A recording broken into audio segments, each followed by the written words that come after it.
بھارتی سپانسرڈ دہشت گردوں کے خلاف operation clean up, Pak Afghan سرحد کے قریب یوم کلیئرنس آپریشن، مزید 14 دہشت گرد ہلاک۔ ISPR کے مطابق ہلاک دہشت گردوں کی تعداد 47 ہو گئی۔ دراندازی کی کوشش پر 33 دہشت گردوں کو گزشتہ روز انجام تک پہنچایا گیا۔ سیکیورٹی فورسز ملکی سرحدوں کے تحفظ اور پاکستان میں امن و استحکام کے لیے پرعزم۔ صدر آصف علی زرداری اور وزیر اعظم شہباز شریف کا سیکیورٹی فورسز کو خراج تحسین۔ صدر زرداری نے کہا، دہشت گردی کے خلاف جنگ میں پوری قوم سیکیورٹی فورسز کے ساتھ کھڑی ہے۔ وزیر اعظم شہباز شریف نے کہا، ملک سے ہر قسم کی دہشت گردی کے مکمل خاتمے کے لیے پرعزم ہے۔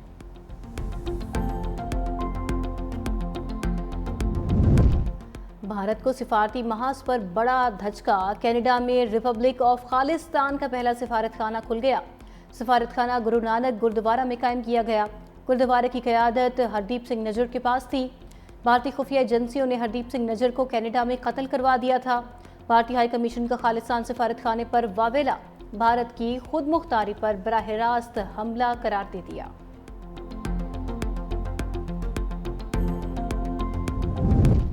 وزیر اعظم کو سعودی عرب کی دعوت، شہباز شریف سے پاکستان میں تعینات سعودی سفیر کی ملاقات۔ اکتوبر میں ریاض میں فیوچر انویسٹمنٹ انیشیٹو فورم میں شرکت کی دعوت دی۔ ملاقات میں خطے کی حالیہ پیش رفت پر بھی تبادلہ خیال۔ نائب وزیر اعظم اسحاق ڈار، مشیر طارق فاطمی اور ڈاکٹر توقیر شاہ بھی موجود تھے۔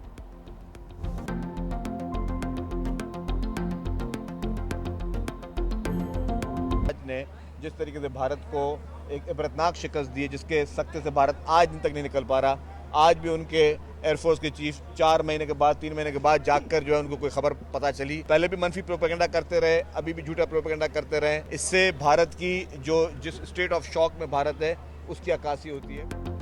3 مہینے بعد بھارت کو پاکستانی جہاز گرانے کا خیال آ گیا۔ سینئر وزیر سندھ شرجیل میمن کا بھارتی ایئر چیف کے مضحکہ خیز بیان پر طنز۔ کہا، بھارت ایئر فورس چیف کے بیان سے ذہنی کیفیت کا اندازہ لگایا جا سکتا ہے۔ اس وقت پورا بھارت اسی ذہنی کیفیت کا شکار ہے۔ مارگہت کی کامیابی پر اپوزیشن اور حکومت ایک پیج پر ہیں۔ پورا پاکستان دشمن کو دی جانے والی شکست پر خوشیاں منا رہا ہے۔ ٹرمپ سے سفارتی محاذ آرائی پر مودی کی شامت۔ امریکی صدر کا دوسرا دور بھارتی وزیر اعظم کے لیے ڈراؤنا خواب۔ امریکی اخبار نیو یارک ٹائمز کی رپورٹ نے مودی کی ناکامیوں کا کچا چٹھا کھول دیا۔ کہا، تجارتی تنازع حل ہو گیا تو بھی امریکہ بھارت اعتماد بحال نہیں ہوگا۔ مودی خود تسلیم کر چکے، امریکہ سے تجارتی تنازع کی انہیں بھاری قیمت چکانا ہوگی۔ بھارتی وزیر اعظم دونوں سپر پاورز کے ساتھ بھی وفا نہ کر سکے۔ ٹرمپ شی جن پنگ سے ناکام تعلقات کے بعد سفارتی تنہائی کا شکار ہوئے۔ ٹرمپ نے پاک پر جنگ بندی کا اعلان کیا تو پاکستان نے خیر مقدم کیا۔ بھارت ٹرمپ کے جنگ بندی کرانے کے دعوے کی تردید کرتا رہا۔ ٹرمپ نے پہلے بھارت پر 50% ٹیرف لگایا، پھر بھارتی معیشت کو مردہ قرار دیا۔ ٹرمپ کے اقدامات نے بھارتی اثر و رسوخ کو عالمی سطح پر محدود کر دیا۔ تیزی سے پھیلتی معیشت کے باوجود عالمی سطح پر بھارت کی کمزوریاں عیاں ہو گئیں۔ چین سے تعلقات بہتر کرنے کی کوشش بھی سود مند ثابت نہ ہوئی۔ بیجنگ نے حالیہ پاک بھارت جنگ میں کھل کر پاکستان کا ساتھ دیا۔ ٹرمپ نے ایک بار پھر مودی کی دکھتی رگ پر ہاتھ رکھ دیا۔ امریکی صدر کی پاکستان کے ہاتھوں 6 بھارتی طیارے گرنے پر پھر سے تصدیق۔ آرمینیا اور آذربائیجان امن معاہدے کے دوران پاک بھارت جنگ کا تذکرہ۔ میڈیا سے گفتگو میں امریکی صدر نے کہا، پاک بھارت جنگ کو رکوانا بڑا کارنامہ ہے۔ مختصر تصادم میں 5 سے 6 طیارے گرائے گئے۔ کشیدگی بڑھتی تو صورتحال اور بھی خراب ہو سکتی تھی۔ میں نے تجارت کے ذریعے معاملہ حل کیا۔ دونوں ممالک نے دانشمندی کا ثبوت دیا۔ انسداد دہشت گردی عدالت لاہور نے 9 مئی کے 2 مقدمات کا فیصلہ محفوظ کر لیا۔ فیصلہ 11 اگست کو سنایا جائے گا۔ جناح ہاؤس کے قریب گاڑیاں جلانے اور تھانہ شادمان نظر آتش کیس۔ ATC نے وکلاء کے دلائل مکمل ہونے کے بعد فیصلہ محفوظ کیا۔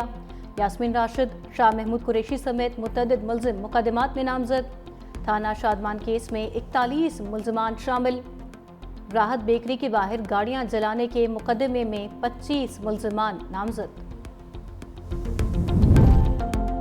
عمر ایوب کے لیے ایک کے بعد دوسری مشکل۔ سابق اپوزیشن لیڈر کی عبوری ضمانت کی درخواستیں خارج۔ انسداد دہشت گردی عدالت لاہور میں جناح ہاؤس، عسکری ٹاور سمیت 9 مئی کے 3 مقدمات کی سماعت۔ عدالت نے 1 روزہ حاضری معافی کی درخواست بھی مسترد کر دی۔